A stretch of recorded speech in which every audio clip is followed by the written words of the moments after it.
Hi guys, today I make the mini hot dog buns guys. I'm already prepared and done guys. I'm already cooked into the oven into 180 degrees Celsius within 15 minutes guys. Done. Today guys, I make two kind of buns.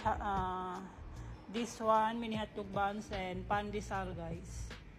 And then also my homemade pandesal is done also guys. Also I cook into 180 degrees Celsius within 15 minutes guys.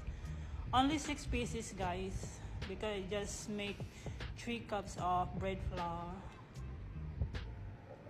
Then ready to taste guys. We taste first this one, the mini hot dog buns. Are really yummy guys. Really soft and floppy, and then the hot dog is really yummy because it's from the Philippines. I'm using the hot dog Jollibee guys. I'm order from in the online guys. Then we try also the pandesal guys. Oh, really yummy also guys. Really soft and floppy. Yum guys.